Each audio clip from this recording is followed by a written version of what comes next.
Hey, what's going on, guys? Carter here. Got a video for you. This is going to be a little bit of a soapbox type rant. Once again, I apologize. I am sick. It seems like whenever I've got some really good stuff to do videos on, I'm always sick. I don't know what's going on, but kind of sick. But I wanted to touch on a few things. First of all, let me get this out of the way. Pretty sure I'm going to be sending this 4 Max back to KnifeWorks. I reached out to them Friday night. Haven't heard back yet. Of course, that was Friday.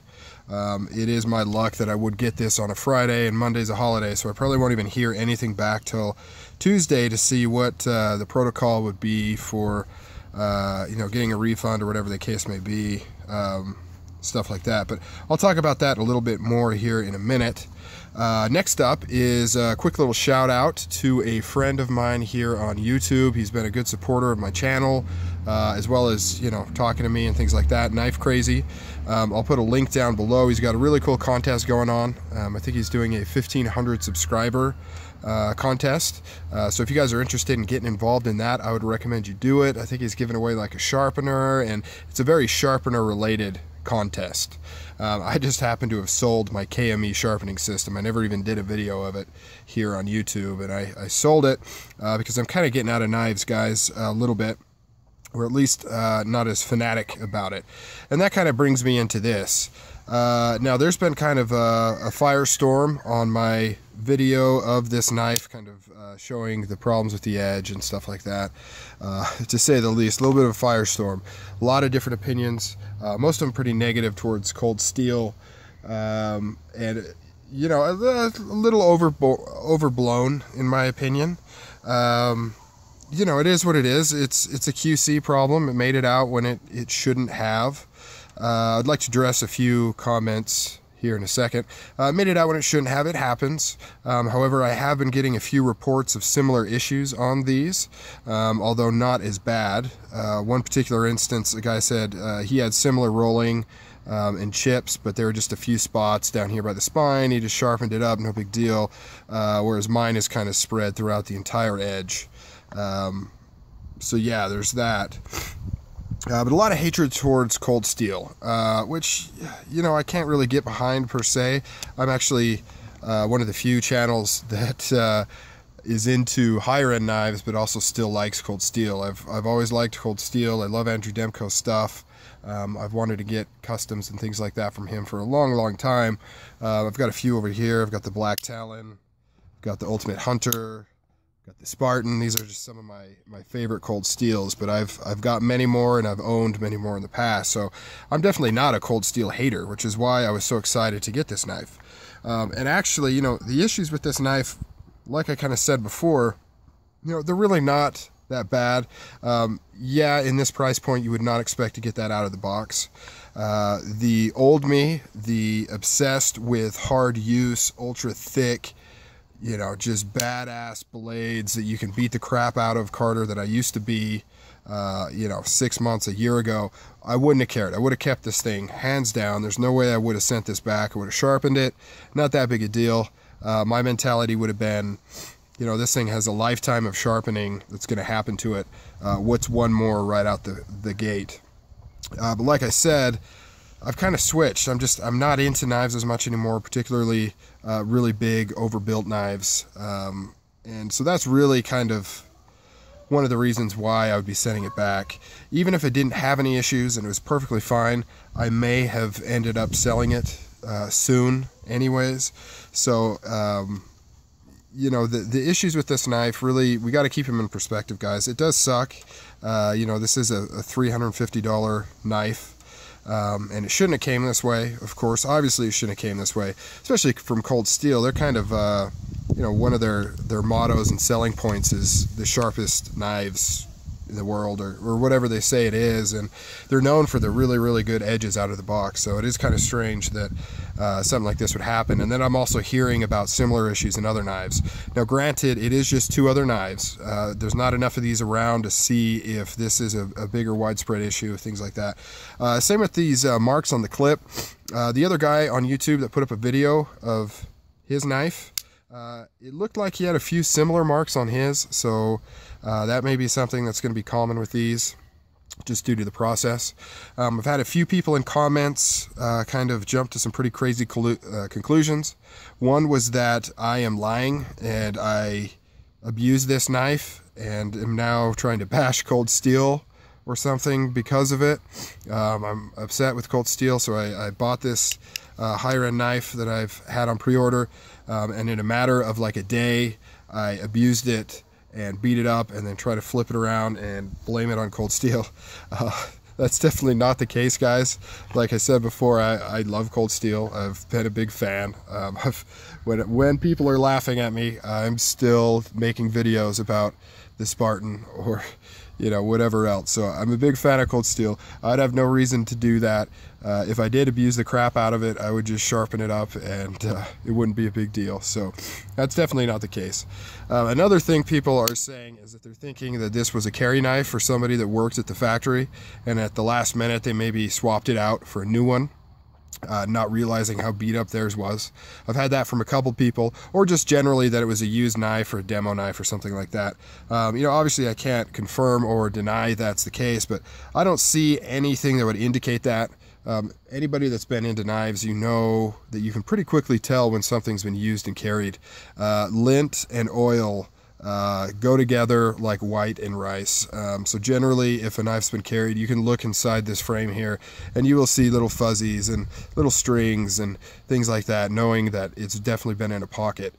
All the oil collects lint and stuff like that really, really well. Which is not the case with this. It looks like a factory knife inside. It looks like it was put together. It does not look like it was carried. Second of all, the edge on it, aside from the damage, is actually really, really sharp. So this does not actually seem like a knife that's been used. I don't think this damage came from somebody actually trying to cut something. What I'm thinking happened is just in between the processes of sharpening the blades and assembly, the transportation of this blade, something happened. It's being thrown into a bin or something.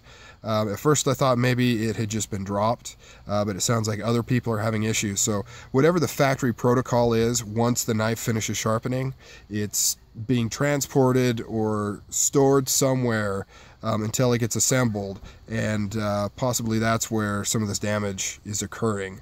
Like I said, that's all speculation at this point. I have no idea what's going on in the factory or assembly or what the order of operations or anything like that is with these. But that would be my guess, just thinking about things, and probably the pocket clip too. These are probably finished and then they're probably all thrown into a storage bin or something, which is a shame.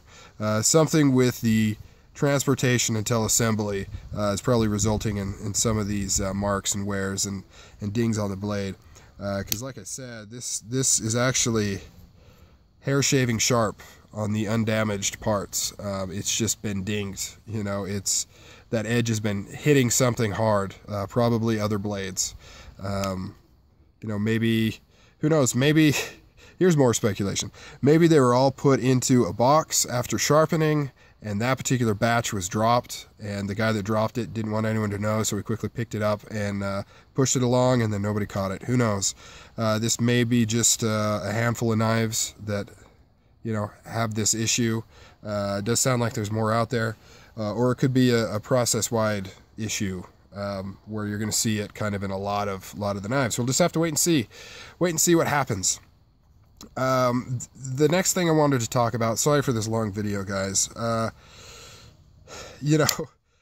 don't want to whine and complain, but the life of a YouTube reviewer, or whatever you want to call that I do, blogger, vlogger, whatever, it's pretty difficult. It puts me in hard positions, guys.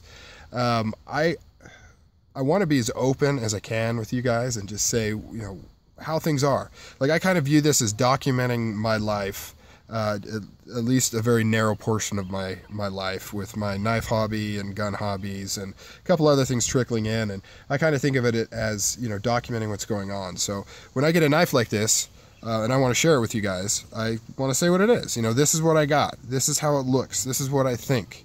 And on the surface that sounds simple, but the problem is in putting out videos like this, I'm kind of representing things. People are looking at this video as, I was thinking about getting this knife, now I'm not going to. I've had a number of people leave comments like that, now I'm not going to. I'm glad I didn't spend the money on this, you know, things like that. And I don't like seeing that, guys. You know, like I said, these things happen. This is going to be rectified. I guarantee you, whether it's through Cold Steel or the retailer, whatever, this is going to be rectified. These things happen. It's not that big a deal. I'm not out money. I'm not hurt. You know, everything's okay. Not that big a deal. I just wanted to share, you know, this knife with you guys. And my only other option would have been to have gotten this, seen it was messed up, waited, tried to exchange it. Who knows how long that would take. You know, these aren't really out. Only the pre-orders are going out. And waited until I could share any opinion with you guys. Instead, I chose to do just the documentation of this is what I got, this is how it is. And there's ramifications for that, namely that a lot of people are upset with Cold Steel now because of this video, because of this one knife. And it sucks because I like what they're doing. I like this. I want them to keep going down this path. I want this to be a successful project. I want to see an 8010 in carbon fiber being produced at some point. You know, I want to see more of this stuff. I think this is a great price point. I know a lot of people think it's overpriced. I think it's an excellent price point for this knife. Yeah, I think it's great, and I want to see it be successful. And I feel terrible that the video I made is leading towards that possibly not being the case. But at the same time, I want to be open and real. So I'm kind of stuck between a rock and a hard place, between telling things how they are, showing you guys what I get and how it is, not BSing anything, not covering anything up, being transparent.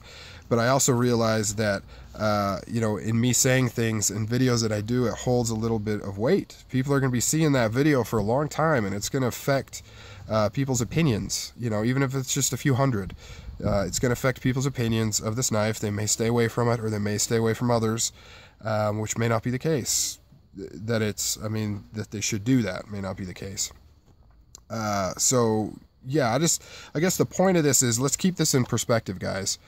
I got a knife, it has some issues. I haven't been screwed over, you know, Cold Steel didn't give me the finger and say, deal with it, you know. I'm gonna get it rectified, gonna get it fixed. The only reason I'm not just gonna sharpen it and carry it or exchange it is for the aforementioned reasons. I'm just kind of a little bit jaded with knives, and this particular one is a little large for me right now. But like I said, 8 months ago, obviously, when I ordered it, I would have fallen in love with this thing. I would be obsessed with it. It is truly a very impressive knife, and I really like the changes they made to the blade. And you know what? Today is Saturday. I got this yesterday on Friday. I'm going to be kind of busy tomorrow, but I think Monday I am going to do a little bit of it's not a review, because obviously this is a new knife. I'm trying to keep it that way in the box. The only time I've taken it out is really my first look and these two videos. But there are some things I want to talk about with this knife, how it feels, the weight, the you know, some of the construction things I've noticed, a lot of the things I like about it, things like that. So I may do a video on Monday, if I have time, doing a first impression kind of thing, overview type thing, something like that. Talk a little bit about the steel, the materials, just what I think of the knife. Or I might not. I don't know. We'll have to see. But like I said, I've got at least till Tuesday until I even hear back from KnifeWorks, hopefully. So if they do take the return, that will go out on Wednesday. So I've got a few more days that this is just kind of sitting in a box here, and I hate to waste that time. I do have some things to talk about with this. So that's it, guys. Check out Knife Crazy. Check out his contest if you're interested. I just wanted to vent a little bit, talk to you guys about some of this stuff. I hate being, you know, on one part it's exciting, on the other part I hate kind of being a part of the whole controversy, you know, and I hate to think that my video is gonna negatively impact what I think is a really good project overall. yeah, it really puts me in a bad place. I want to tell you guys what's going on, but I don't want to negatively impact this direction. I really like this direction for cold steel. I want to see more of this, and like I said, it's really not that big a deal. I got a bum knife, not even that big. It's not a piece of crap. This is nice. It's a nice knife. Just something happened to that edge. You know, who knows? Something happened to that edge. It shouldn't have made it out of cold steel, but I'll get it fixed. I'll get it taken care of. It's not that big a deal, guys. Let's keep things in perspective. I still think this is a amazing thing that they're doing with these US-made Demco mid-tech knives. Really cool stuff. So I'll stop talking. I know I've said the same thing like 5 different times, so I'll quit talking. You guys take it easy. I'm out.